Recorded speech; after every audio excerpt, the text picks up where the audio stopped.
ചേട്ടാ എത്ര traffic jam ഇവിടെ? CM വരുന്നുണ്ടെന്ന് പറഞ്ഞ അതിനുവേണ്ടി ഈ വണ്ടി മുഴുവൻ തടഞ്ഞു വെച്ചേക്കുന്നത്. ഇവന്മാരുടെ സ്ഥിരം പരിപാടിയാ.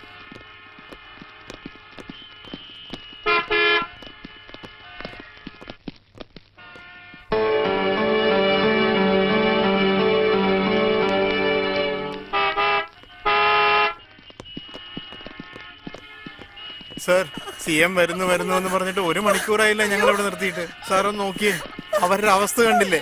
ഞങ്ങൾ ഈ ഓരത്ത് കൂടി അങ്ങ് പോയിക്കോളാം സാറേ. എടോ, തന്നോട് എത്ര പ്രാവശ്യം പറഞ്ഞോ CM എന്ന് ഡോക്ടറേറ്റ് വാങ്ങുന്ന ദിവസമാ. CM കടന്നു പോകാതെ ആരെ ഇവിടുന്ന് കടത്തിവിടുന്ന പ്രശ്നമില്ല.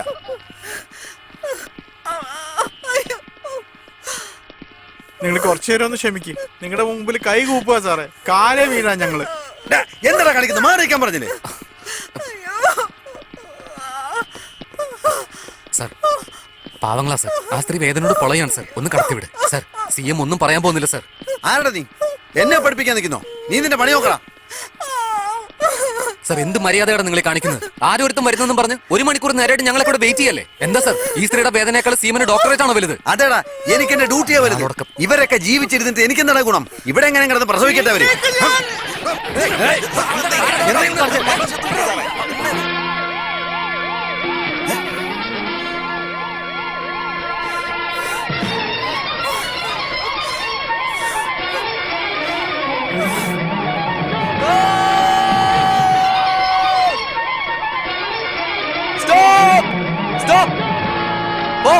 എല്ലാരും പോ പോ പോ.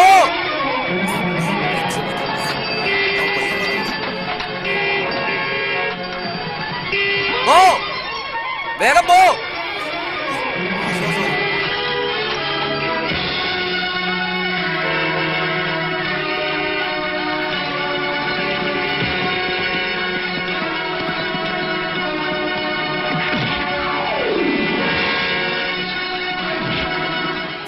നിർത്ത് സാർ.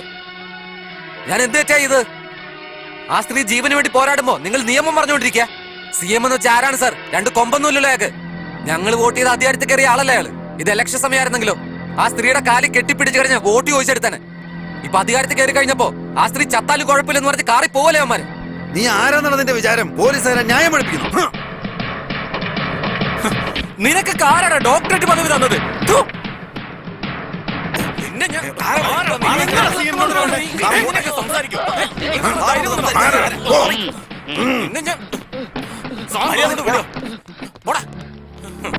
നീ വണ്ടി കയറി സൈഡിലേക്ക് മാറിക്കണം.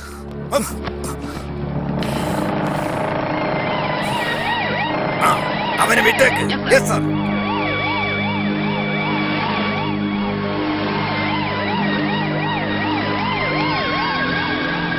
സൂക്ഷിച്ചിരുന്നു.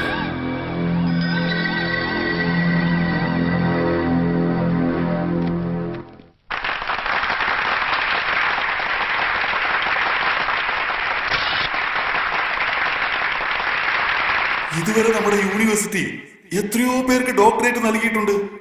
എന്നാൽ മനുഷ്യത്വത്തിന്റെ പേരിൽ ആദ്യമായിട്ട് ഡോക്ടർ പട്ടം കൊടുക്കുന്നത് നമ്മുടെ ബഹുമാനപ്പെട്ട മുഖ്യമന്ത്രി തമിഴ്വണ്ണന് മാത്രമാണ്. നിനക്ക് ആരാണ് ഡോക്ടറേറ്റ് പദവി തന്നത്? ഈ ഡോക്ടർ പട്ടം കൊണ്ട് അവർക്ക് കിട്ടുന്ന ബഹുമാനത്തിനേക്കാൾ ആ പയ്യൻ ആരാണ് ഏതാണെന്ന് ഒന്ന് സെർച്ച് ചെയ്ത് വെച്ചോ.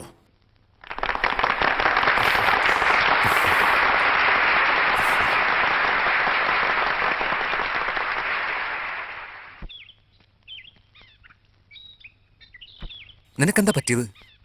നമ്മുടെ കൂട്ടത്തിൽ തന്നെ ഏറ്റവും സൈലന്റ് ആയ ആളിവനാ. നീ എന്തിനാ ഇന്നലെ അത്ര ഒച്ചയെടുത്ത്? അതും ആ CM നേരെ.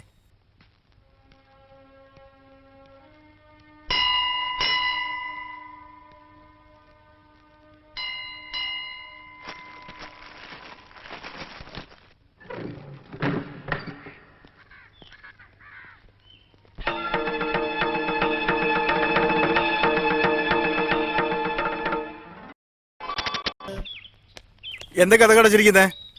കഥ തുറക്ക്. കഥ തുറക്കത്തോണ്ടല്ലോ.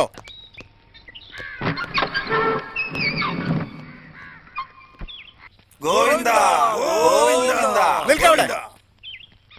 അമ്പലത്തിലെ സെക്രട്ടറിയാ. മര്യാദയ്ക്ക് ഇതെല്ലാം ഇവിടെ വെച്ചിട്ട് പോക്കോ. വെച്ചിട്ട് പോകാനാണോ അദ്ദേഹം മദ്രാസിൽ നിന്ന് ഇങ്ങോട്ട് വന്നത്? വേണമെങ്കിൽ നിനക്ക് ഞാൻ 5 or 10 തരാം. ദേ പിടിക്ക്. നിങ്ങളുടെ പോക്കരത്തിനകത്ത് ഞാൻ കൂട്ടു നിൽക്കണോ? ഇപ്പൊ നിങ്ങൾ ഇതിവിടെ വെച്ചില്ലെങ്കിൽ ഞാൻ പോലീസിനെ വിളിക്കേണ്ടി വരും. ഇതിനുള്ള ഒരേ ഒരു സാക്ഷി നീ മാത്രമാ. ചിട്ടി, ഇവര് പോലീസ് സ്റ്റേഷനിൽ പോകുവാന്നാ പറഞ്ഞേ. പോലീസ് സ്റ്റേഷനെ ഇവിടുന്ന് ഒരുപാട് ദൂരവാ. ഇതാകുമ്പോ വളരെ അടുത്താ. അങ്ങോട്ട് പോ. മതിയോ? മതിയോടാ നിനക്ക്?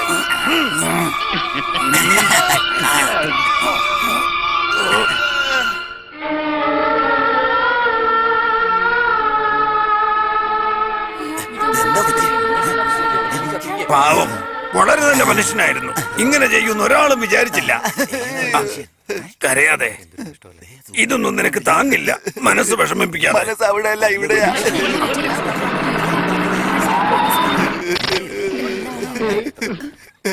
നമസ്കാരം. വരണം സാർ. ഭണ്ഡാരത്തിൽ 600 രൂപയും 60 പൈസയും ഉണ്ടായിരുന്നേ. അതുപോലും മോഷ്ടിക്കാൻ നോക്കിയപ്പോ ദേ ഈ സാറാണ് കൈയോടെ വന്ന് പിടികൂടിയത്. ആ അപമാനം സഹിക്കാൻ പറ്റാതെ അദ്ദേഹം തൂങ്ങി മരിച്ചത്. നോക്കി നിൽക്കാതെ പറയണോ? അത് തന്നെ, അവർ ആത്മഹത്യ ചെയ്തതാ. വലിയ അഭിമാനിയായിരുന്നു സാർ. ഇവിടെ അവിടെ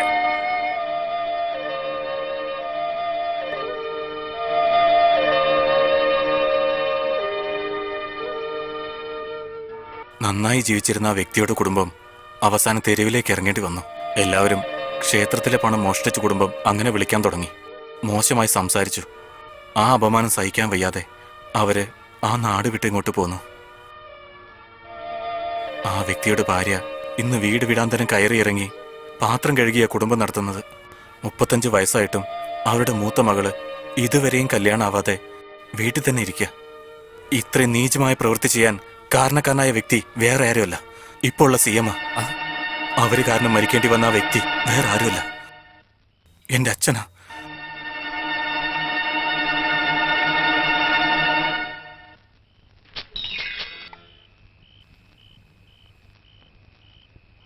ഒരു പ്രയോജനം ഇല്ലാത്തൊരു തിരുമണ്ടൻ എന്ന് വിചാരിച്ചു. രാത്രി 10 മണിക്ക് ലൈറ്റ് ഓഫ് ചെയ്യാതെ പാട്ടും കേട്ടോണ്ടിരിക്കുന്നതിന് വേറെന്താ പറയാ? പകല് വന്നാലല്ലേ രക്ഷപ്പെടുള്ളൂ. രാത്രി വന്നിരിക്ക എങ്ങനെ രക്ഷപ്പെടുമെന്ന് എനിക്കൊന്ന് അറിയണം.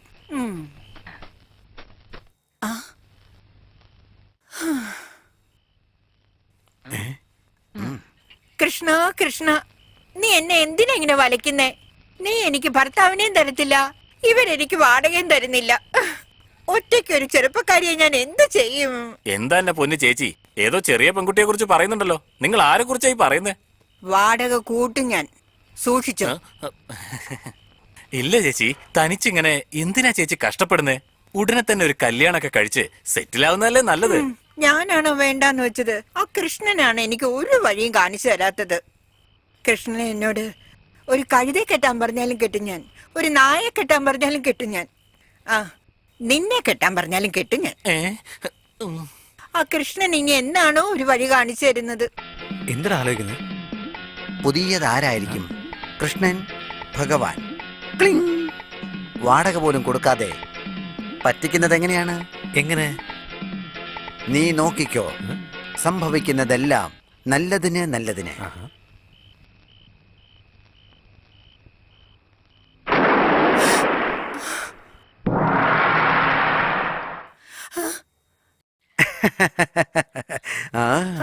ആരാ ആരാ? നീ തന്നെ രാധ, ഞാൻ കൃഷ്ണനല്ലേ? നീയാണ് NTR. കൃഷ്ണൻ കറുത്ത നിറമാണെന്നാണല്ലോ ഞാൻ കേട്ടിരിക്കുന്നേ. നീയാണെങ്കിൽ കാണാൻ വെള്ള നിറമാണല്ലോ. ഞാൻ ഉജാല കളർ മാറ്റി വെച്ചു. നീയോ? ചുമ്മാ തമാശക്ക് എനിക്കൊരു രസം തോന്നിയപ്പോഴാ. രാത്രി ആയതുകൊണ്ടാ ഞാൻ മേക്കപ്പ് ഒക്കെ ഇട്ട് ഭംഗിയാക്കിയത്. നിന്നെ ഞാൻ എവിടെയോ കണ്ടിട്ടുണ്ടല്ലോ. വേറെ എവിടെയുമല്ല, നിന്റെ വീട്ടിൽ തന്നെ. ഇവിടെ അക്ഷയ് എന്ന് പറഞ്ഞൊരുത്തും വീട്ടിൽ താമസിക്കുന്നില്ലേ? അവൻ വേറെ ആരുമല്ല, അവൻ തന്നെയാണ് ഞാൻ, ഞാൻ തന്നെയാണ് അവൻ. കൽക്കി അവതാരത്തിൽ ഞാൻ രൂപം മാറി നിന്റെ വീട്ടിൽ തന്നെയാണ് നാം വസിക്കുന്നത്. അയാള് കൽക്കി അവതാരമാണെന്നാണോ പറയുന്നത്? അവതാരങ്ങളിൽ കൽക്കി അവതാരം മാത്രമല്ല, മത്സ്യം, കൂർമ്മം, വരാഹം, വേണ്ടി വന്നാൽ കൽക്കണ്ട അവതാരം വരെ ഞാൻ എടുത്തു കളയും, എടുത്തുകൊണ്ടേയിരിക്കും. ആ കള്ളൻ എന്താ എന്നെ കുറിച്ച് പറഞ്ഞേ? കൃഷ്ണ കൃഷ്ണ, ഭഗവാൻ നിന്നെ രക്ഷപ്പെടുത്തുന്നതിന് വേണ്ടി ഞാൻ പലവിധ വേഷങ്ങൾ മാറി എപ്പോഴും നിന്റെ കൂടെ തന്നെ കാണും. നീ 6 മാസക്കാലം അവന് ആവശ്യമുള്ള കാര്യങ്ങളെല്ലാം വാരിക്കോരി കൊടുത്ത് അവനെ സാറ്റിസ്ഫൈഡ് ചെയ്യൂ. അതുകൂടാതെ നീ നമ്മളെ നേരിട്ട് വന്ന് ദർശനവും നടത്തണം. God must be crazy. Krishna Krishna, വലിയ വലിയ കാര്യങ്ങളാണല്ലോ പറയുന്നത്.